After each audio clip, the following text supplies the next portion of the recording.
அனைவருக்கும் வணக்கம். Welcome to அடா 24/7 தமிழ். நான் கிஷோர் ஜிஎஸ் ஃபேகல்டி. 2026 இப்போ தான் ஸ்டார்ட் ஆன மாதிரி இருக்குது. அதுக்குள்ளே 3 மாதம் கிட்ட முடிய போகுது. ஸோ நாள் ரொம்ப வேகமாக ஓடிட்டு இருக்குங்க இல்லையா? மற்ற எக்ஸாம்ஸோடைய அப்டேட்ஸ் கூட ஏதோ கொஞ்சம் நமக்கு தெரிஞ்சிட்டு இருக்க மாதிரி இருக்குது. அண்ட் எஸ்எஸ்சியை பொறுத்த வரைக்குமே அப்டேட்ஸ் வருது. ஆல்ரெடி நடந்துட்டு இருக்கக்கூடிய எக்ஸாம்ஸ் அப்டேட்ஸ் வருதே தவிர்த்து புது நோட்டிஃபிகேஷனுக்கான எந்த அப்டேட்டும் அஃபிஷியலாக இப்போ வரைக்கும் வர்றதில்லை. அஃபிஷியலாக ஒரு ஆனுவல் பிளானர், ஆனுவல் கேலண்டர் 2026க்கானதை ரிலீஸ் பண்ணியிருந்தாங்க. பட் ஏதோ சில காரணங்கள்னால அந்த பிடிஎஃப் ரிமூவ் பண்ணிட்டாங்க. ஸோ நோட்டீஸ் போர்டில் நீங்கள் ஜனவரி 8 ரிலீஸ் பண்ணாங்க. ரிமூவ் பண்ண அந்த விஷயத்தை தான் நீங்கள் பார்த்துட்டு இருக்கீங்க. எப்போ வந்துட்டு எந்த எக்ஸாமுடைய நோட்டிஃபிகேஷன் வரலாம், டென்டேட்டிவ்லி அதோட எக்ஸாம் டேட் எப்போ இருக்கலான்றது தெளிவாக ஓரளவு கொடுத்துருந்தாங்க. ஆனால் இப்போ வெண்டார் இஷ்யூஸாக இருக்கட்டும், இன்னும் நிறைய பசங்க வந்துட்டு சார் நிறைய இடத்துல வந்துட்டு எக்ஸாம் டேட்ஸ் தள்ளி போகும், நோட்டிஃபிகேஷன் தள்ளி போகும்னு சொல்கிறாங்களே, அது உண்மையா அப்படின்னு கேட்டோம்னா நமக்கும் அப்படி தான் தோணுது. ஸோ நம்ம தான் அஃபிஷியல் இன்ஃபர்மேஷன் இல்லாமல் எதையும் நம்ம கன்ஃபார்மாக சொல்ல முடியல. ஆனால் அதுக்கு நிறைய பாசிபிலிட்டிஸ், நிறைய சான்சஸ் இருக்குது. ஏன்னா நோட்டீஸ் போர்டிலேருந்து எடுத்துட்டாங்க. பட் அதே இப்போ நீங்கள் அஃபிஷியல் வெப்சைட்டில் போய் பார்த்தீங்கன்னா ரைட் சைடில் வந்துட்டு ஆனுவல் பிளானர்னு ஒரு கண்டென்ட் கொடுத்துருக்காங்க. அந்த கண்டென்ட்டில் சிஜிஎல், ஜேஇ, செலக்ஷன் போஸ்ட் இது மூணும் ஒரே நாள் நோட்டிஃபிகேஷன் வர்ற மாதிரி கொடுத்துருக்காங்க. ஸோ அப்படி ஒரே நாள் 3 பெரிய எக்ஸாமுடைய நோட்டிஃபிகேஷன்லாம் இது வரைக்கும் கொடுத்ததெல்லாம் இல்லை. ஆனால் அப்படி வந்துட்டு டேட்டு மென்ஷன் பண்ணியிருக்காங்க. மேபி அது எரரா இல்லை அதை சேஞ்ச் பண்ண போகிறாங்களா, இந்த மாதிரி ஒன்றுமே தெரியாமல் பெரிய கன்ஃபியூஷனில் தான் எல்லா எஸ்எஸ்சி ஆஸ்பிரன்ஸும் இருக்காங்க. இல்லைன்னு சொல்லவே முடியாது. ஆனால் ஒரு விஷயத்தை மட்டும் நம்ம வந்துட்டு தெளிவுபடுத்திக்கணும். எப்படியா இருந்தாலும் எக்ஸாம்ஸ் வந்து வரப்போகுது. அது டிலே ஆகி வருதோ இல்லை அவங்க சொல்கிற டேட் படி அவங்க ஆல்ரெடி சொன்ன அந்த ரிமூவ் பண்ண அந்த ஆனுவல் பிளானர் படி விடுறாங்களோ, எல்லாத்துக்கும் நம்ம ப்ரிப்பேராக இருக்கணும் இல்லையா? ஸோ அப்போ நம்ம அதை யோசிச்சுட்டு எப்படியும் எக்ஸாம் டிலே தான் வரப்போகுது, நோட்டிஃபிகேஷன் தள்ளி தான் வரப்போகுது, நம்ம கொஞ்சம் நாள் கழிச்சு படிக்க ஆரம்பிச்சுக்கலாம் அப்படின்னு நினச்சா பெரிய லாஸ் வந்துட்டு நமக்காக மட்டும்தான் இருக்குமே தவிர்த்து. ஏன்னா ஆல்ரெடி இந்த எக்ஸாம்ஸ்க்கு 2 வருஷம் 3 வருஷம்னு சீனியர் ஆஸ்பிரன்ஸ்லாம் இருக்காங்க. ஸோ அவங்களோடைய போட்டி போட வேண்டியது இருக்குது. இப்போ ஏன் சொல்ல வரேன்னா, நிறைய காலேஜ் ஸ்டூடெண்ட்ஸுமே இப்போ நமக்கு மெயில் அனுப்புகிறாங்க, மெசேஜ் அனுப்பிச்சிருந்தாங்க. சார் நான் இப்போ 3rd இயர் படிக்கிறேன், இல்லைனா ஃபைனல் இயர் படிக்கிறேன், எஸ்எஸ்சி எனக்கு கொஞ்சம் இன்ட்ரெஸ்ட்டாக இருக்குது, படிக்க ஆரம்பிக்கலாம்னா பெஸ்ட் டைம், சூப்பர் டைம் அப்படின்னு நமக்கு சொல்லலாம். ஸோ இப்போ என்னையை உட்பட நிறைய பேர் பண்ணக்கூடிய மிஸ்டேக் என்னன்னா, ஒன்று அவேர்னஸே இந்த காலேஜெலாம் முடிஞ்சதுக்கப்புறம் தான் நமக்கு கிடைக்கும். ஸோ இப்போ அதனால தான் இந்த ஏஜ் ரிலாக்ஸேஷன் கூட நமக்கு கொடுக்குறாங்க. அவேர்னஸ், இந்த மாதிரி ஒரு எக்ஸாம் இருக்குது, இந்த எக்ஸாம் வழியாக நம்ம உள்ளே போக முடியும், இந்த போஸ்டிங்ஸ்க்கு போக முடியுன்ற தெரிகிறதே லேட்டாக தான் தெரியும். அப்படி இருந்தால் கூட பரவாயில்ல. பட் ஆல்ரெடி உங்களுக்கு ஒரு ஐடியா இருக்குன்னா காலேஜோட ஒரு பெஸ்ட் இன்வெஸ்ட்மெண்ட் டைம் இந்த ஸ்டடி டைம் வந்துட்டு வேறு எதுவுமே இருக்க முடியாது. அவங்களுக்கான ஆப்பர்ச்சுனிட்டிஸ் என்னென்ன இருக்குது அண்ட் படிக்க ஆரம்பிக்கிறதுனா இப்போலேருந்து படிக்க ஆரம்பிங்கன்றதை நான் சொல்லிக்கிறேன். அண்ட் இது மாதிரியான மொத்த டீட்டெயில்ஸையும் பார்ப்போம். இதே மாதிரி இன்ஃபர்மேஷன்ஸ்க்கு நம்ம சேனல் சப்ஸ்கிரைப் பண்ணிக்கோங்க. பேங்க், எஸ்எஸ்சி அண்ட் ரயில்வேஸ் சேனலில் சென்ட்ரல் கவர்மெண்ட் எக்ஸாம்ஸ் ரிலேட்டடான எல்லா இன்ஃபர்மேஷன்ஸ் அண்ட் வீடியோஸ் இருக்கும். அண்ட் இதே எஸ்எஸ்சிக்கு சார் இப்போ நீங்கள் சொல்கிற மாதிரி நான் படிக்க ஸ்டார்ட் பண்ண போகிறேன், ஆனால் எனக்கு சுத்தமாக ஐடியாவே இல்லை, ஸ்க்ராட்ச்லேருந்து தான் ஸ்டார்ட் பண்ண போகிறேன், எனக்கு வீடியோஸ் பார்த்துக்கிட்டு படிச்சுக்கிட்டு எனக்கு பெட்டராக இருக்கும், காலேஜ் ஸ்டூடெண்ட் தான், நான் டெய்லியும் கிளாஸ் வந்து ஆஃப்லைனில் அட்டன் பண்ண முடியாது, ஆன்லைனில் ஒரு டெய்லி 1 மணி நேரம் என்னால் ஸ்பெண்ட் பண்ணால் கிளியர் பண்ண முடியுமா அப்படின்னா, அது இன்னைக்கு நீங்கள் எந்த ஸ்டேஜில் இருக்கீங்க, இப்போ ஃபைனல் இயரில் இப்போலேருந்து நீங்கள் ஸ்டார்ட் பண்ணிட்டீங்கன்னா கூட ரொம்பவே சூப்பர். ஆனால் ஆல்ரெடி நான் சொல்லியிருப்பேன் 2026 ஜனவரிலேருந்து ஸ்டார்ட் பண்ணியிருந்தா ரொம்ப பெஸ்ட்டாக இருந்திருக்கும்னு சொல்லலாம். ஏன்னா இந்த 2-3 மாதத்தில் ஓரளவு சிலபஸே கம்ப்ளீட் பண்ணியிருப்போம். பட் இன்னமும் ஒன்றும் கெட்டு போகல. ஏன்னா நோட்டிஃபிகேஷன்ஸ் கொஞ்சம் டிலே ஆகுன்ற ஒரு எதிர்பார்ப்பில் இருக்கிறதுனால கண்டிப்பாக இப்போ நீங்கள் ஸ்டார்ட் பண்ணிங்கன்னா கூட நல்லா வந்துட்டு ப்ரிப்பேர் பண்ண முடியுன்றதை நான் சொல்லிக்கிறேன். அந்த வகையில் நம்ம 2 பேட்சஸ் எஸ்எஸ்சிக்கு வந்துட்டு இப்போ ப்ரெசென்ட்லி இருக்குது. ஒன்று ஃபவுண்டேஷன் பேட்ச். இப்போ சிஜிஎல், சிஹெச்எஸ்எல், எம்டிஎஸ்னா அந்த எக்ஸாம் டீட்டெயில்ஸை சொல்கிறேன். அந்த எல்லா எக்ஸாம்ஸ்க்கும் தேவைப்படுற எஸ்எஸ்சியோடைய 4 காமன் சப்ஜெக்ட்ஸ் இருக்குங்க இல்லையா? எஸ்எஸ்சியை பொறுத்த வரைக்கும் இந்த 4 சப்ஜெக்ட்ஸ் ரொம்ப இம்பார்ட்டன்ட்பா. இங்கிலீஷு, மேக்ஸ் ஆர் ஆப்டிடியூட்னு சொல்லலாம், ரீசனிங் அண்ட் ஜென்ரல் அவேர்னஸ்னு. இந்த 4 சப்ஜெக்ட்டும் உங்களுக்கு பேசிக்ஸ்லேருந்து நடத்துகிற மாதிரியான மேன்மை 4.1 ஃபவுண்டேஷன் பேட்சாக இருக்கட்டும், அண்ட் அயன் அப்படின்ற சிஜிஎல் பேட்சாக இருக்கட்டும், இது ரெண்டுமே நம்ம வந்துட்டு லான்ச் பண்ணிக்கிறோம். இந்த ஃபவுண்டேஷன் பேட்ச் வந்துட்டு ஓவரால் எஸ்எஸ்சி எக்ஸாம்ஸ்க்கு ஹெல்ப்ஃபுல்லாக இருக்க மாதிரி இருக்கும். பட் ஸ்பெசிஃபிக்காக இருக்கிறதுலே எஸ்எஸ்சிலே ரொம்ப ப்ரெஸ்டீஜியஸான டாப் மோஸ்ட் இந்த போஸ்டிங்ஸ் வரக்கூடிய எக்ஸாம்னா சிஜிஎல். சிஜிஎலுக்கு மட்டும்தான் சார் நான் ப்ரிப்பேர் பண்ண போகிறேன் அப்படின்னு நினச்சிங்கன்னா இந்த அயன் பேட்ச் வந்து ஜாயின் பண்ணிக்கலாம். ஸோ செக் பண்ணி பாருங்கள் எது பெட்டராக இருக்குன்றதை நீங்கள் யோசிச்சுட்டு ஜாயின் பண்ணிக்கோங்க. இல்லை வேறு ஏதாவது டவுட் இருக்குன்னா kishore.mohankumar@tara24/7.com கொஞ்சம் கிளாரிஃபிகேஷன் வேணும்னா டவுட் கேட்டுட்டு நீங்கள் வந்து ஜாயின் பண்ணிக்கலாம். அண்ட் அதை தாண்டி நீங்கள் ஆஃபரோட ஜாயின் பண்ணிக்கணும்னா கீழே டிஸ்கிரிப்ஷனில் ஆப் லிங்க்கும் அண்ட் அதே மாதிரி நம்ம பேட்சஸ் லிங்க்கும் இருக்கும். அதில் YT04 அப்படின்றத நீங்கள் டைப் பண்ணிங்கன்னா மேக்ஸிமம் பெனிஃபிட்ஸ் இருக்கும். 22% ஆஃபர், அது போக டபுள் வேலிடிட்டிலாம் கிடைக்கிற மாதிரி இருக்கும். ஸோ செக் பண்ணி பாருங்கள், ஆஃபர் டேஸில் ஜாயின் பண்ணிக்கோங்க. இப்போ இந்த கண்டென்ட்டுக்கு வரும். ஸோ அந்த ரிமூவ் பண்ண அந்த ஆனுவல் பிளானரில் எந்த எக்ஸாம் வந்து ஃபஸ்ட்டு விடுறதா சொல்லியிருந்தாங்க, நோட்டிஃபிகேஷன் தான் சொல்லியிருந்தாங்க, சிஜிஎல் தான். யூஸ்வலாகவே எஸ்எஸ்சியை பொறுத்த வரைக்கும் சிஜிஎல் மோஸ்ட்லி ஃபஸ்ட்டு நோட்டிஃபிகேஷனாக வர மாதிரி இருக்கும். அதே மாதிரி சிஜிஎலோட நோட்டிஃபிகேஷன் மார்ச் மாதம் அப்படின்னு நமக்கு சொல்லியிருந்தாங்க. மார்ச் மாதம் வந்துருச்சு. இன்னொரு கொஞ்ச நாள் மார்ச்சில் இருந்தாலும் இந்த இதை தாண்டிருமோ இவங்க அந்த ரிமூவ் பண்ண அந்த பிளானில் சொன்னதை விட இஷ்யூஸ்லாம் போயிட்டு இருக்கிறதுனால நமக்கு இதையும் தாண்டி டிலே ஆகுமோ அப்படின்னு நமக்கு தோணுது. ஸோ அது ஒன்று. அதே மாதிரி ஜேஇ எஸ்எஸ்சியோடைய ஜேஇயாக இருக்கட்டும், செலெக்ஷன் போஸ்ட், இது மூணுமே மார்ச் மாதம் வர்றதா நமக்கு சொல்லியிருந்தாங்க. ஆனால் அதே வந்துட்டு சிஹெச்எஸ்எல், ஸ்டெனோகிராஃபரு, கம்மின் ஹிந்தி டிரான்ஸ்லேட்டர்ஸு, இந்த மாதிரியான அந்த போஸ்டிங்ஸ்க்கு எல்லாத்துக்கும் நோட்டிஃபிகேஷன்ஸ் வந்து ஏப்ரல் மாதம் டென்டேட்டிவ்ல வரதாகவும், எம்டிஎஸ் அண்ட் ஹவல்தாருக்கு ஜூன் மாதம், எஸ்எஸ்சிலேயே யூனிஃபார்ம் சர்வீசஸாக இருக்கக்கூடிய சப் இன்ஸ்பெக்டர், டெல்லி போலீஸ் சிபிஓன்னு சொல்லுவாங்க, சப் இன்ஸ்பெக்டராக இருக்கட்டும், கான்ஸ்டபிளாக இருக்கட்டும், இது ரெண்டுக்குமான நோட்டிஃபிகேஷன் எஸ்ஐ டெல்லி போலீஸ்க்கு வந்துட்டு மே மாதமும், அதே செப்டம்பர் மாதம் வந்துட்டு ஜிடி கான்ஸ்டபிளுக்கு அப்படின்றத நமக்கு கொடுத்துருந்தாங்க. பட் இப்போ பாயிண்ட் என்னன்னா, நம்ம என்ன சொன்ன மாதிரி இந்த அஃபீஷியல் பிடிஎஃப் இப்போ இல்லை. அதுக்கு பதிலாக ரைட் சைடில் அஃபீஷியல் வெப்சைட்டில் ரைட் சைடில் வந்துட்டு ஆனுவல் பிளான் கொடுத்துருக்காங்க. அதில் இதே மார்ச் மாதம் தான் இந்த 3 வரதா கொடுத்துருக்காங்க. ஆனால் டேட் என்ன மென்ஷன் பண்ணியிருக்காங்கன்னா 31/3/31. இதுக்கு ஒரு தனி வீடியோ கூட போட்டிருப்போம், நீங்கள் செக் பண்ணி பாருங்கள். நீங்களே கூட அஃபீஷியல் வெப்சைட்டில் செக் பண்ணி பாருங்கள். இந்த 3 நோட்டிஃபிகேஷனுமே 31/3/2026 வர்ற மாதிரி நமக்கு மென்ஷன் ஆயிருக்குது. அது எப்படி 3 பெரிய நோட்டிஃபிகேஷன்ஸை வந்துட்டு ஒரே நாளில் விடுவாங்களா? இது வரைக்கும் அப்படி பெருசாக விட்டதில்லை. ஆக்சுவலாக ஒரு 2 நாள் 3 நாள் கேப்லலாம் விட்டுருக்குறாங்க. போன வருஷம் கூட இந்த மாதிரி டிலே ஆச்சு. இந்த மாதிரி எந்த நோட்டிஃபிகேஷனுமே வராமல் இருந்துச்சு. ஒரே மாதம் ஜூன் மாதம் நல்லா ஞாபகம் இருக்குது. நம்ம கொஞ்சம் ரொம்ப பிஸியாக இருந்தோம் எஸ்எஸ்சியில் அத்தனை நோட்டிஃபிகேஷன் வரதுனால. ஜூன் மாதம் ஒரே மாதம் வந்துட்டு 7 நோட்டிஃபிகேஷன் ரிலீஸ் பண்ணாங்க. ஆனால் ஒரு மாதத்தில் ஒரே நாளில் எல்லாத்தையும் ரிலீஸ் பண்ணல. ஒரு மாதத்தில் நமக்கு சிஜிஎல் வருதுன்னா அதுக்கு அடுத்து ஒரு வாரம் கழிச்சு வந்துட்டு ஜேஇ, அதுக்கு அடுத்து ஒரு வாரம் சிஹெச்எஸ்எல், அந்த மாதிரி ரிலீஸ் பண்ணாங்களே தவிர்த்து ஒரே நாள்லாம் நோட்டிஃபிகேஷன். அப்போ எக்ஸாம்ஸ் கண்டக்ட் பண்ணுறதுன்னு ஒன்று இருக்குங்க இல்லையா? அப்போ 3த்துக்குமே நோட்டிஃபிகேஷன் ஒரு நாளில் வருது. அப்ளிகேஷன் ஸ்டார்ட் ஆகுதுன்னா அப்ளிகேஷன் எண்ட் டேட்டும் அதே மாதிரி தான் இருக்கும், எக்ஸாமும் வந்துட்டு நமக்குலாம் இருக்கிற மாதிரி இருக்கும். ஸோ அதனால மேபி அவங்க மிஸ்டேக் விட்டுட்டாங்களா, எரராக இருக்கான்றதுலாம் நமக்கு தெரில. இன்னும் அது ஒன்றுமே புரிய மாட்டேங்குது. அதுதான் ரொம்ப வருத்தமாக இருக்குது. எஸ்எஸ்சியை பொறுத்த வரைக்கும் ஒரு சின்ன ஆஸ்பிரன்ஸ்க்கு கண்டிப்பாக நியாயமாக கோவம் வர வேண்டியது தானே. ஏன் ஒரு தெளிவாக சொல்லிட்டா நம்ம வந்துட்டு கொஞ்சம் பிளான் பண்ணிக்கலாம். அவங்களுக்கே ஒன்றும் பண்ண முடியல, எஸ்எஸ்சினாலேயே ஒன்றும் பண்ண முடியாத மாதிரி எக்ஸாம்ஸ் ஒழுங்காக கண்டக்ட் பண்ண முடியல. ஸோ இஷ்யூஸ் வருது, இந்த எடுக்விட்டி இது மாறினது, டிசிஎஸ்லேருந்து மாறினது, எக்ஸாம்ஸ் கண்டக்ட். பசங்களுக்கு எவ்வளோ உள்ளே போய் எக்ஸாம் அட்டன் பண்ணும்போது உங்களுக்கு மவுஸ் நவுர்லைன்னா எப்படி இருக்கும்? இருக்கிறதுலே டைம் கம்மியாக இருக்குது. அந்த டைமில் நம்ம ஆன்சர் பண்ணணும். இதெல்லாம் பெரிய இஷ்யூஸாக இருக்குது. அதெல்லாம் சால்வ் பண்ணுறதுக்காக இவங்க டிலே பண்ணுறாங்கன்றது தான் நம்மளுடைய ஐடியா. பட் அஃபிஷியலாக அவங்க எதுவுமே சொல்ல மாட்டேங்கிறாங்க. இது வந்துட்டு இப்போ ரிமூவ் பண்ண ஒரு விஷயம்பா. ஆனால் நான் மறுபடியும் சொல்ல வர்றது, நீங்கள் படிக்கணும்னு முடிவு பண்ணிட்டீங்க. எஸ்எஸ்சியில் இப்போ சிஜிஎல்னால் ரொம்ப சூப்பரான ஒரு போஸ்டிங்ஸ் இருக்குது. கிராஜுவேட் லெவலு, டிகிரி லெவலு இருக்கிற இந்த எல்லா எக்ஸாம்ஸையும் விட கொஞ்சம் டாப் மோஸ்ட்னா சிஜிஎல் தான். இன்கம் டேக்ஸ் ஆஃபீஸரோ, கஸ்டம்ஸ் ஆஃபீஸரோ, இதை தாண்டி இன்னும் நிறைய போஸ்டிங்ஸ் வந்துட்டு சூப்பரான போஸ்டிங்ஸ்லாம் இருக்கும். ஸோ அந்த போஸ்டிங்ஸ்க்கு போகணுன்றதை எய்ம் பண்ணுறீங்கன்ற பட்சத்தில் யோசிச்சிங்கனாலே இப்போ படிக்க ஸ்டார்ட் பண்ணிடுங்க.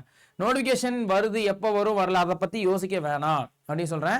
ஏன்னா இப்போ நோட்டிஃபிகேஷன் வந்ததுக்கப்புறம் ஒரு தனி பூஸ்ட் வரும். நிறைய பேர் நம்ம இன்ஸ்டிடியூட்லேயே நம்ம எப்பயுமே சொல்கிறது நோட்டிஃபிகேஷனுக்குலாம் முன்னாடி படிக்க ஸ்டார்ட் பண்ணிடுங்கன்றதை அவ்வளோ அட்வைஸ் பண்ணுவோம். ஆனால் நிறைய பசங்க ஜாயின் பண்ணுறதே நோட்டிஃபிகேஷன் வந்தோடனே.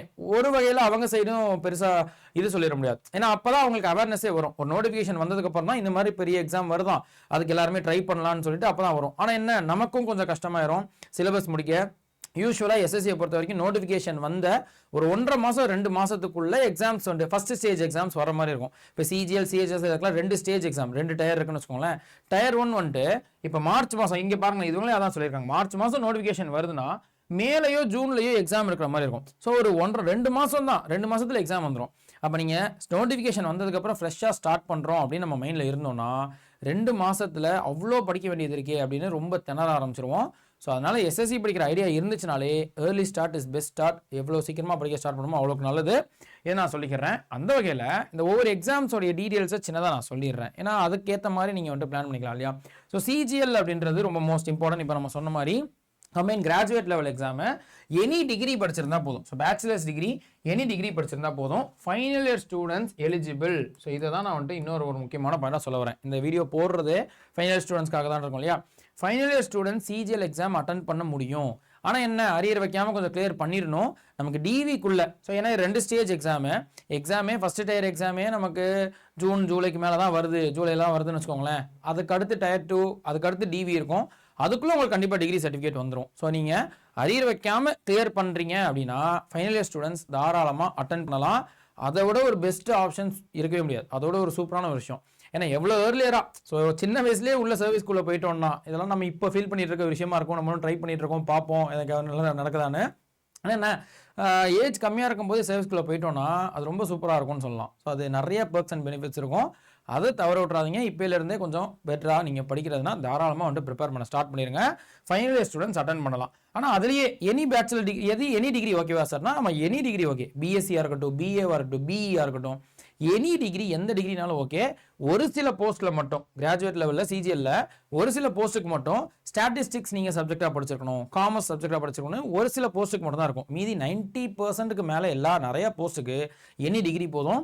மெடிக்கல் ஸ்டாண்டர்ட்ஸுமே பெருசாக இல்லை. பிடபிள்யூபிடி இருக்கும், ஒரு சில போஸ்டிங்ஸ்க்கு நிறைய போஸ்டிங்ஸ்க்கு எலிஜிபிளாக இருக்க மாதிரி தான் இருக்கும். ஆனால் நான் வந்து இதை பொறுத்த வரைக்கும் மெடிக்கல் ஸ்டாண்டர்ட் இது நிறைய பேர் கேட்டாங்க, சார் நான் வந்துட்டு சிஜிஎல் இந்த போஸ்ட்டுக்கு எய்ம் பண்ணுறேன், பட் ஆனால் எனக்கு இந்த ஒரு இஷ்யூ இருக்குது, மெடிக்கலாக வந்து இந்த இஷ்யூ இருக்குது, எனக்கு அதனால இது போக முடியுமானா போக முடியாதோ அப்படின்றதெல்லாம் கவலைப்படுறாங்க. அப்போல்லாம் கிடையாது. இங்கே ஃபிசிக்கல் டெஸ்ட்டே கிடையாது. இப்போ எஸ்எஸ்சியில் யூனிஃபார்ம் சர்வீசஸ் இருக்குது பார்த்தீங்க இல்லையா, எஸ்ஐ டெல்லி போலீஸோ இல்லை யூனிஃபார்ம் சர்வீஸ் ஜிடி கான்ஸ்டபிளோ இல்லைனா எம்டிஎஸ்லேயே ஹவல்தார்னு இன்னொரு ஒரு போஸ்ட் இருக்கும். இது மாதிரியான ஒரு சில போஸ்ட்டுக்கு தான் ஃபிசிக்கல் இருக்கும். ஸோ ஃபிசிக்கல் இல்லாத டெஸ்ட் தான் இதெல்லாம். இந்த எக்ஸாம்ஸ் எல்லாமே ஃபிசிக்கல் டெஸ்ட்டுன்னு இல்லை. அதாவது ஓட தேவையில்ல, லாங் ஜம்ப், ரன்னிங் இதெல்லாம் எதுவுமே இல்லை. நீங்கள் பிரெயினை யூஸ் பண்ணி நல்லா படித்து ஸ்கில் டெஸ்ட் இருக்கும், அது ஒன்று இருக்குது. டைப்பிங் டெஸ்ட் இதெல்லாம் இருக்கும். அதெல்லாம் நீங்கள் வந்துட்டு ப்ரிப்பேர் பண்ணி கிளியர் பண்ணிட்டீங்கனாலே மற்ற மெடிக்கல் கண்டிஷன்ஸில் பற்றிலாம் பெருசாக யோசிக்க தேவையில்ல. கண்ணாடி போட்டிருக்கோம் இல்லை ரயில்வேஸில் தான் இந்த மாதிரி மெடிக்கல் கண்டிஷன்ஸ் வந்துட்டு மெடிக்கல் ஸ்டாண்டர்ட்ஸ் ஒரு சில போஸ்ட்டுக்கெலாம் ரொம்ப ரிகரஸாக பார்ப்பாங்க. இங்கே அதுதான் பெரிய அட்வான்டேஜ். ஸோ எஸ்எஸ்சியில் நிறைய பேருக்கு வந்துட்டு நல்ல ஆப்பர்ச்சுனிட்டிஸ் இருக்கும். ஸோ அது மாதிரி சிஜிஎல் வந்துட்டு பெஸ்ட்டாக இருக்கும். ஃபைனல் ஸ்டூடெண்ட்ஸ் ட்ரை பண்ணி பாருங்கள். அப்போ ஃபைனல் ஸ்டூடெண்ட்ஸ் சிஜிஎல்லே ட்ரை பண்ணலாம் அப்படின்னா சிஹெச்எஸ்எல்லும் தாராளமாக வந்துட்டு ட்ரை பண்ண முடியும் அப்படின்னு நம்ம சொல்லலாம். ஏன்னா அது 12th லெவல் குவாலிஃபிகேஷன் தான். ஸோ 12th ஆர் அதுக்கு ஈக்குவலன் டிப்ளமோ முடிச்சவங்களோ ஸோ 12th ஈக்குவலண்டாக இருக்கவங்க ட்ரை பண்ணலாம். அண்ட் ஏஜ் லிமிட் வந்து இந்த இடத்துல நான் கொடுத்துருக்கேன் இல்லையா, ஸோ இது வந்துட்டு ஜென்ரல், இடபிள்யூஎஸ் ஆர் அன்ரிசர்வ்டு கேட்டகரியில் இருக்கிறவங்களுக்கு. இதிலிருந்து ஓபிசி கேட்டகரிக்கு 3 வருஷமும், எஸ்சி அண்ட் எஸ்டிக்கு 5 வருஷம் ரிலாக்ஸேஷன் இருக்கும். ஸோ இப்போ இந்த சிஜிஎல்ல வந்துட்டு மோஸ்ட்லி போஸ்ட்டுக்கு பார்த்தீங்கன்னா 27-30 வயசு வந்துட்டு காமனாக இருக்கும்னு வச்சுக்கலாம். மேக்ஸிமம் 30 வயசு வரைக்கும் அட்டன் பண்ணுற மாதிரி இருக்கும். ஒரு சில போஸ்ட்டுக்கு 27 வயசு இருக்கும் மேக்ஸிமம், ஒரு சில போஸ்ட்டுக்கு 32 வயசு இருக்கும். ஸோ இப்போ போஸ்ட்டை பொறுத்து மாறுது. சிஜிஎல்லே நிறைய போஸ்ட் இருக்குல்லையே, அதை பொறுத்து மாறும். ஆனால் என்ன பாயிண்ட்னா, இந்த நான் சொல்லியிருக்கக்கூடிய இந்த ஏஜ் லிமிட்ல இருந்து இப்போ சப்போஸ் நீங்கள் இந்த 30 வயசு வரைக்கும் இருக்கக்கூடிய போஸ்ட்டுக்கு எய்ம் பண்ணுறீங்க அப்படின்னா, நீங்கள் ஓபி ஜென்ரல் அன்ரிசர்வ்டு இடபிள்யூஎஸ் இருந்தீங்கன்னா மேக்ஸிமம் 30 வயசு வரைக்கும் தான் அட்டன் பண்ண முடியும். அந்த எக்ஸாம் மட்டும் அப்ளை பண்ணி எழுத முடியும். ஆனால் ஓபிசி நான் கிரீமி லேயரில் இருக்கும்னா 33 வயசு வரைக்கும் +3 33 வயசு வரைக்கும் அப்ளை பண்ணலாம். அண்ட் அதே வந்து எஸ்சி அண்ட் எஸ்டியாக இருக்கும் அப்படின்னா +5 +5 35 வயசு வரைக்கும் அப்ளை பண்ணலாம். ஸோ அப்போ ஓபிசியாக இருந்தீங்கன்னா இதில் நான் சொல்லியிருக்கக்கூடிய இந்த இயர்ல இருந்து +3யும், எஸ்சி அண்ட் எஸ்டியாக இருக்கீங்கன்னா +5 அப்படின்றத ஆட் பண்ணிக்கோங்க. இதையும் நம்ம ஞாபகம் வச்சுக்கணும். ஸோ இது மாதிரி சிஹெச்எஸ்எல் வந்து 12th level higher secondary level. அதே எம்டிஎஸ் ஆர் ஹவல்தார் அப்படின்ற இன்னொரு போஸ்டிங் சேர்ந்து 2 போஸ்டிங்ஸ்க்கு ஒரு எக்ஸாம் நடக்கும், மல்டி டாஸ்கிங் ஸ்டாஃப் அண்ட் ஹவல்தார்னு. இது நிறைய பேர் எலிஜிபிளாக இருப்பாங்க. ஏன்னா 10th குவாலிஃபிகேஷன் தான், 10th ஆர் ஈக்குவலன். ஸோ 10வது முடிச்சிருந்தா போதும். And most of the MTS போஸ்ட்டுக்கு 18லேருந்து 25 இயர்ஸ் 25 வயசு இருக்கிறது. இந்த ஏஜ் லிமிட் கம்மியாக இருக்கிறது பார்த்தோம்னா அந்த எம்டிஎஸ்க்காக தான் இருக்கும். ஸோ ஃபைனல் இயர் ஸ்டூடெண்ட்ஸோ அவங்க சிஜிஎல் ட்ரை பண்ணுறது தான் என்னுடைய ஃபர்ஸ்ட் ஆப்ஷன். டிகிரி முடிக்கிறீங்கனாலே எய்ம் ஹை, அதில் தப்பே இல்லை இல்லையா. ஸோ எது பெஸ்ட்டு போஸ்டிங்கோ ஸோ அதை நம்ம எய்ம் பண்ணுறது தப்பே இல்லை. ஸோ சிஜிஎல் ஃபர்ஸ்ட் ஆப்ஷன் வச்சுக்கோங்க. அதுக்கு பட் ஆனால் மற்ற எல்லா எக்ஸாம்ஸையும் ட்ரை பண்ணி பார்க்குறது நமக்கு தப்பே இல்லை. செக் பண்ணி பாருங்க மோஸ்ட் போஸ்ட்டுக்கு. அதே வந்து ஹவல்தாருக்கு பார்த்தீங்கன்னா 27 வரைக்கும் இருக்கும் அப்படின்னு நம்ம சொல்லலாம். இதில் வந்து ரிலாக்ஸேஷன்ஸ் இருக்கும். இது வந்துட்டு காமன் எக்ஸாம்ஸ்.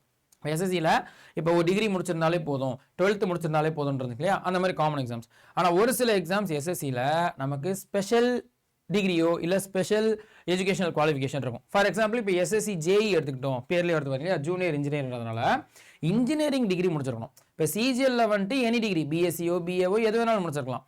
ஆனால் எஸ்எஸ்சி ஜேஇக்கு போகிறோம்னா இன்ஜினியரிங் கண்டிப்பாக முடிச்சிருக்கணும். அதுலேயும் ஒரு சில courses engineering or diploma. Okay, so degree or diploma in engineering, diploma முடிச்சிருக்கணுமே எலிஜிபிளாக தான் இருப்போம். இதோட ஏஜ் லிமிட்டுமே ஒரு சில போஸ்ட்டுக்கு 30 வரைக்கும் 32 வரைக்கும் இருக்கும். போஸ்ட்டுக்கு ஏற்ற மாதிரி கொஞ்சம் வேரி ஆகும். அதுலேருந்து ரிலாக்ஸேஷன் இருக்கும். ஆனால் அதே ஸ்டெனோகிராஃபர் இது ஒரு சூப்பரான ஒரு ஆப்பர்ச்சுனிட்டின்னு சொல்லலாம். So great C and great D அப்படின்னு நீங்கள் டைப்பிங் சூப்பராக பண்ணுவீங்க. இப்போ மற்ற நிறைய போஸ்ட்டுக்கு சிஜிஎல்லையோ சிஹெச்எஸ்எல்லையோ ஸ்கில் டெஸ்ட் டைப்பிங் வந்துட்டு இருக்கும். ஆனால் அதை விட இன்னும் கொஞ்சம் ரிகரஸாக இருக்கும் இந்த ஸ்டெனோகிராஃபருக்கான டைப்பிங் டெஸ்ட். ஃபார் எக்ஸாம்பிள் ஒரு நிமிஷத்துக்கு 30 வேர்ட்ஸ் டைப் பண்ணணுன்ற மாதிரி சிஜிஎல் இருக்குன்னா இங்கே வந்துட்டு 45 வேர்ட்ஸ் டைப் பண்ணணும். அந்த மாதிரி கொஞ்சம் எக்ஸ்ட்ராவாக இந்த ஸ்கில் டெஸ்ட் டைப்பிங் டெஸ்ட் இருக்கும். பட் ஆனால் ஒரு நல்ல ஆப்பர்ச்சுனிட்டி தான். டைப்பிங்கில் நீங்கள் சூப்பராக இருக்கீங்க அப்படின்னா செக் பண்ணி பாருங்கள். 12th pass or equivalent, 12th standard முடிச்சிருந்தா ஓகே, ஆனால் அதுக்கு ஈக்குவலண்டாக இருக்கலாம். 2 போஸ்டிங்ஸ் இருக்கும், கிரேட் சி அண்ட் கிரேட் டின்னு. ஸோ அதில் கிரேட் சின்றது கொஞ்சம் ஹையர் லெவலாக இருக்கும், கிரேட் டின்றது அதோட கொஞ்சம் லோவர் லெவலாக இருக்கும். ஸோ இது வந்துட்டு ஏஜ் லிமிட் வந்து 30 and 27 இருக்குது. அண்ட் அதே செலெக்ஷன் போஸ்ட்ன்ற ஒரு நோட்டிஃபிகேஷன் வரும்பா. இந்த நோட்டிஃபிகேஷனில் உள்ள இருக்கக்கூடிய போஸ்ட்டே நமக்கு 200 போஸ்டிங்ஸ் இருக்கும். வேகன்சிஸ் வந்துட்டு இந்த ஒவ்வொரு போஸ்ட்டுக்கு 1 2 அப்படி தான் இருக்கும். ஆனால் போஸ்ட் கேட்டகரியே நமக்கு 200 250 போஸ்டிங்ஸ் இருக்கும். ஒவ்வொரு போஸ்ட்டுக்கும் நமக்கு இதுவுமே எஜுகேஷனல் குவாலிஃபிகேஷனும் ஸ்பெசிஃபிக்காக ஒவ்வொன்று கொடுத்துருப்பாங்க. ஒரு சில போஸ்ட்டுக்கு எக்ஸ்பீரியன்ஸ்லாம் கேட்டிருப்பாங்க. ஒரு சில போஸ்ட்டுக்கு ஏஜ் லிமிட் வந்துட்டு அது மாறும்னு சொல்லலாம். ஸோ அதனால multiple qualifications and varies by post. But ஆனால் நம்ம எந்த ஒரு கேட்டகரியில் இருந்தாலும் 12th முடிச்சிருந்தாலும் நமக்கு ஏதாவது ஒரு போஸ்ட் உள்ள இருக்கும். டிகிரி முடிச்சிருந்தாலும் நல்ல நிறைய போஸ்ட் இருக்கும்னு சொல்லலாம். டிகிரி முடிச்சிருக்கணும் நிறையா இருக்கும். இந்த மாதிரி எந்த கேட்டகரியில் இருந்தாலும் நமக்கு வந்துட்டு வாய்ப்பு வர்றதுக்கு அதாவது ஆப்பர்ச்சுனிட்டி இருந்துட்டு இதில் இருக்கும். ஆனால் என்ன ஃபுல் நோட்டிஃபிகேஷன் வந்தால் தான் எந்தெந்த போஸ்ட் வந்து இப்போ ரிலீஸ் பண்ணியிருக்காங்கன்னு தெரியும். ஸோ அதனால் இதை கொஞ்சம் நம்ம நோட் பண்ணிக்கணும். அதாவது எஸ்எஸ்சியோட யூனிஃபார்ம் சர்வீசஸ் இப்போ சில பேருக்கு வந்துட்டு காக்கி சட்டை தான் அப்படின்றது அவங்களுடைய பிளட்லேயே ரத்தத்துலேயே ஊறி இருக்குன்ற மாதிரி சொல்லுவாங்க இல்லையா. சார் நான் வந்துட்டு ஆனால் போலீஸ் மட்டும்தான் எனக்கு சர்வீஸ் பண்ணாலும் சர்வீஸ்குள்ளே போகணும், கவர்மெண்ட் சர்வீஸ்க்குள்ளே போகணும். ஆனால் போலீஸ் தான் எனக்கு ஃபஸ்ட் எய்மாக இருக்குது, அதுதான் என்னுடைய ரொம்ப முக்கியமானதுன்னு நினைக்கிறீங்கன்னா நம்ம டிஎன்யூஎஸ்ஆர்பி தமிழ்நாடு போலீஸ் இருக்குங்களே, அதே மாதிரி சென்ட்ரல் லெவலில் மினிஸ்ட்ரீஸில் சென்ட்ரல் கவர்மெண்ட் போலீஸ் ஆகிறதுக்கான ஆப்பர்ச்சுனிட்டி எஸ்எஸ்சி மூலியமாக இருக்கும். எஸ்எஸ்சியோடைய யூனிஃபார்ம் சர்வீசஸில் 2 கேட்டகரி இருக்குது. ஒன்று 10th லெவல், இன்னொன்று டிகிரி லெவல். ஸோ ஆப்வியஸாக டிகிரி லெவல் தான் கொஞ்சம் ஹையர் போஸ்டிங்கு, அதோட டேரெக்டாக சப் இன்ஸ்பெக்டர் போஸ்ட்டுக்கு போகலான்னு சொல்லலாம். ஸோ சென்ட்ரல் போலீஸ் ஆர்கனைசேஷன் சிபிஓன்னு சொல்லுவாங்க, அல்லது டெல்லி போலீஸ் எஸ்ஐ அப்படின்னு நமக்கு சொல்லுவாங்க. ஸோ அப்போ டேரெக்டாக நீங்கள் வந்துட்டு சப் இன்ஸ்பெக்டர் எஸ்ஐ போஸ்ட்டுக்கு போகணுன்னா எனி டிகிரி முடிச்சிருக்கணும். ஆனால் என்ன ஸ்டார்டிங்கில் சொன்னோம் இல்லையா, இப்போ சிஜிஎலும் எனி டிகிரி தான், ஆனால் ஃபிசிக்கல் டெஸ்ட் எதுவும் கிடையாது. ஆனால் இங்கே கொஞ்சம் ரிகரஸான ஃபிசிக்கல் டெஸ்ட் இருக்கும், ஃபிசிக்கல் ஸ்டாண்டர்ட் டெஸ்ட்டே இருக்கும். கண்டிப்பாக இத்தனை ஹைட்டில் இருக்கணும். ஸோ 167 சம்திங் இந்த ஹைட் மினிமம் ஹைட் ரெக்குவயர்மெண்ட்டே இருக்குது. சிஜிஎல் சிஹெச்எஸ்எல் அதுக்கெல்லாம் இதெல்லாம் எதுவுமே இல்லை. நீங்கள் எந்த கேட்டகரியில் இருந்தாலும் எக்ஸாம் அட்டன் பண்ணலாம். ஆனால் என்ன இங்கே நம்ம எக்ஸாம் அட்டன் பண்ணலாம், பட் ஆனால் அதுக்கு அடுத்து இருக்கக்கூடிய அந்த physical standard test, physical efficiency test, running, இத்தனை நிமிஷத்துக்குள்ளே இவ்வளோ மீட்டர் ஓடணும், லாங் ஜம்ப், ஹை ஜம்ப் இதெல்லாம் இருக்கும்.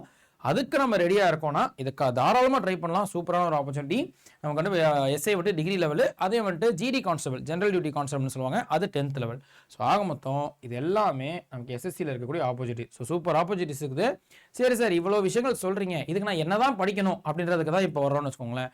ஸ்டார்டிங்லேயே சொல்லியிருந்திருப்போம் 4 சப்ஜெக்ட் ரொம்ப முக்கியம் எஸ்எஸ்சியை பொறுத்த வரைக்கும். ஸோ அது ஜென்ரல் இன்டெலிஜென்ஸ் அண்ட் ரீசனிங் ஆகட்டும், ஆப்டிடியூட் ஆர் மேத்தமெட்டிக்ஸ்னு சொல்லலாம், quantitative aptitude, general awareness and current affairs, அது போக இங்கிலீஷ் காம்ப்ரிஹென்ஷன். பட் இந்த 4 சப்ஜெக்டையும் ஈக்குவல் இம்பார்ட்டன்ஸ் கொடுத்து படிக்கிறது நல்லது. ஆனால் ஒரு அளவில் ஒரு வகையில் கொஞ்சம் ஸ்மார்ட் ஒர்க் பண்ணணும்னா எது ஹை ஸ்கோரிங் சப்ஜெக்ட்டு, அதாவது கம்மி லிமிட்டடான சிலபஸ், அதில் எதை வந்துட்டு அதில் லிமிட்டடான சிலபஸ் படித்து நிறையா மார்க் எடுக்க முடியும், நல்லா வந்து ஸ்கோர் பண்ண முடியும்னா அது கண்டிப்பாக ரீசனிங் சொல்லலாம். அதுக்கு அடுத்தபடியாக மேக்ஸ் வந்து சொல்லலாம். அதுக்கு அடுத்தபடியாக இங்கிலீஷு கடைசியில் தான். நான் தான் ஜெனரல் அவேர்னஸ் ஹேண்டில் பண்ணுறேன், ஆனால் உண்மை அதுதானே. ஸோ நமக்கு வாஸ்டான சிலபஸ் பட் கொஸ்டின்ஸ் லிமிட்டடாக இருக்கக்கூடிய ஜென்ரல் அவேர்னஸ்னு இதை கொஞ்சம் ஸ்மார்ட் ஒர்க் பண்ணணும். ஸோ இதெல்லாம் எப்படி ப்ரிப்பேர் பண்ணலாம், என்ன ஐடியா, சிஜிஎலுக்கு எப்படி எக்ஸாம் பேட்டர்ன் இருக்கும், சிஹெச்எஸ்எலுக்கு என்ன, இதெல்லாம் தனித்தனி வீடியோஸ் ஆல்ரெடி போட்டிருப்போம். ஸோ செக் பண்ணி பாருங்கள். ஏதாவது டவுட் இருக்குனாலுமே நமக்கு கேட்டுக்கலாம். அண்ட் முக்கியமாக நெகட்டிவ் மார்க் இந்த எஸ்எஸ்சி எல்லா எக்ஸாம்ஸ்லையுமே இருக்குது. ஸோ அதுக்கு அக்யூரேசி நம்ம மெயின்டைன் பண்ணணும். எவ்வளோக்கு எவ்வளோ கரெக்டாக தெரிஞ்ச ஆன்சரை போடுறோமோ அவ்வளோக்கு கூட நல்லது. இந்த விஷயங்கள் எல்லாத்தையுமே அதர் வீடியோஸ்லையும் அதர் செக்ஷன்ஸ்லையும் நம்ம பார்ப்போம். வேறு ஏதாவது டவுட் இருக்குன்னா இந்த வீடியோ முடிஞ்சதுக்கப்புறம் கூட கமெண்ட் செக்ஷன்லையும் கேட்டு வைங்க. பட் இதுதான் இப்போ ஓவரால் பிக்சர். ஸோ இப்போ நல்ல ஆப்பர்ச்சுனிட்டி இருக்குன்றதுக்காக தான் இதை ஒரு அவேர்னஸாக க்ரியேட் பண்ணுறதுக்காக இந்த வீடியோவே கொண்டு வந்தது. நீங்கள் செக் பண்ணி பாருங்கள். ஃபைனல் ஸ்டூடெண்ட்ஸோ இல்லை வேறு யாராவது இந்த எக்ஸாம்ஸ் நமக்கு டிஎன்பிசின்றது ரொம்ப ஃபேமஸாக தெரியும் தமிழ்நாடு லெவலில். இது கண்டிப்பாக போஸ்டிங்ஸ் வந்துட்டு தமிழ்நாட்டுக்குள்ளே வர்றதுக்கும் நிறைய வாய்ப்பு இருக்குது. நம்ம கவுன்சிலிங்கில் நல்ல மார்க் எடுத்துட்டோம்னா நிறைய 90% தமிழ்நாட்டுக்குள்ளேயே வர்றதுக்கு, ஏன்னா சென்னை அங்கே நிறையா இருக்குன்னு சொல்லலாம். இந்த மாதிரி தமிழ்நாட்டுக்குள்ளே வர்றதுக்கு வாய்ப்பு இருக்குது. ஆனால் அங்கே வந்துட்டு நம்ம ஓகே பண்ணி தான் வேலையிலேயே எடுப்பாங்க. இந்தியாவில் எங்கே வேணாலும் நாங்கள் போஸ்டிங்ஸ் போடுவோன்றது. ஸோ அதுக்காக நம்ம யோசிச்சுட்டு இந்த ஆப்பர்ச்சுனிட்டி விட வேணாம்னு நினைக்கிறேன். ஸோ இப்போ டிஎன்பிசி ட்ரை பண்ணுறீங்களோ, டிஎன்யூஎஸ்ஆர்பி ட்ரை பண்ணுறீங்களோ, ஒரு தடவை ட்ரை பண்ணி பாருங்கள். இது லைஃபே சேஞ்ச் பண்ணக்கூடிய ஒரு எக்ஸாம்ஸ் கேட்டகரியில் எஸ்எஸ்சி கண்டிப்பாக இருக்கும்னு சொல்லலாம். ஓகே, ஸோ பாருங்கள். ஏதாவது டவுட் இருக்குனாலும் நீங்கள் கேளுங்க. அண்ட் இப்போ நம்ம சொன்ன மாதிரி இதுக்கு நீங்கள் ப்ரிப்பேர் பண்ணணும். செல்ஃப் ப்ரிப்ரேஷன் கூட சூப்பர் தான். ஸோ இப்போ நிறைய சோர்சஸ் இருக்குது, நல்ல எல்லா ரிசோர்ஸஸும் யூஸ் பண்ணிக்கலாம். ஆனால் எனக்கு வந்துட்டு இன்னும் கொஞ்சம் தெளிவாக இந்த கிளாஸஸ் இருந்தால் பெட்டராக இருக்கும் சார். இப்போ ரீசனிங்னு சொல்கிறீங்களா, அதில் என்னென்ன டாபிக் படிக்கணும், ஜென்ரல் அவேர்னஸ்க்கு என்னென்னலாம் படிக்கணும்னு கிளாஸஸ் இருந்துச்சுன்னா பெட்டராக இருக்கும்னு நினச்சிங்கன்னா ஃபவுண்டேஷன் பேட்ச் மேன்மை 4.1 நீங்கள் ஜாயின் பண்ணிக்கலாம்.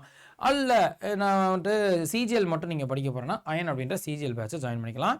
இப்போ நீங்கள் மல்டிபிள் எக்ஸாம்ஸ் படிக்க போகிறீங்க, எஸ்எஸ்சி மட்டும் இல்லை சார். இப்போ நீங்கள் சொன்ன மாதிரி எஸ்எஸ்சி நான் ட்ரை பண்ணலான்னு இருக்கேன், ஆனால் டிஎன்பிசியும் எனக்கு கொஞ்சம் ஆசையாக இருக்குது. தமிழ்நாட்டுக்குள்ளேயே போஸ்டிங் கிடச்சாலும் நல்லா தான் இருக்கும். ரயில்வேஸும் எஸ்எஸ்சி படித்தாலும் ரயில்வேஸோட அட்டன் பண்ண முடியும், அதுவும் நான் ட்ரை பண்ணலான்னு இருக்கேன். இந்த மாதிரி மல்டிபிள் எக்ஸாம்ஸ் படிக்கணும்னா இந்த ஒரே ஒரு கோர்ஸ் தமிழ்நாடு மெகா பேக்கை ஆஃபரில் ஜாயின் பண்ணிக்கிட்டிங்கன்னா உங்களால் 2 வருஷத்துக்கு எல்லா வீடியோஸையும் நீங்கள் ஓப்பன் பண்ணி பார்க்க முடியும். எல்லா பேட்சையும் நீங்கள் வந்து ஓப்பன் பண்ணி பார்க்க முடியும். டிஎன்பிசி, எஸ்எஸ்சி, ரயில்வேஸ்னு எல்லா பேட்சும் எல்லா டெஸ்ட் சீரிஸும் ஓப்பன் பண்ணி பார்க்க முடியும். அது 2 வருஷத்துக்கு. ஸோ செக் பண்ணி பாருங்கள். இந்த எந்த கோர்ஸாக இருந்தாலும் ஆஃபரோட ஜாயின் பண்ணிக்கிறதுக்கு YT04 இந்த கோடை யூஸ் பண்ணிக்கோங்க. மேக்ஸிமம் பெனிஃபிட்ஸ் இருக்கும். ஏதாவது டவுட் இருக்குன்னா kishore.mohankumar@24 ஓகே. ஸோ கிளியராக இருக்கும்னு நினைக்கிறேன். ஸோ அண்ட் நம்ம Telegram channel, Instagram channel Kishore GS educator 24/7 Tamil follow பண்ணிக்கோங்க. வேறு ஏதாவது இன்ஃபர்மேஷன்ஸ் இருந்துச்சுனாலும் அதில் நான் ஷேர் பண்ணுறேன். ஸோ நெக்ஸ்ட் வீடியோவில் வேறு ஒரு கண்டென்ட்டில் பார்ப்போம். வேறு யாருக்காவது இந்த வீடியோ யூஸ்ஃபுல்லாக இருக்கும்னு நினச்சிங்கன்னா ஷேர் பண்ணிடுங்க. அன்டில் தான் நன்றி, வணக்கம்ப்பா.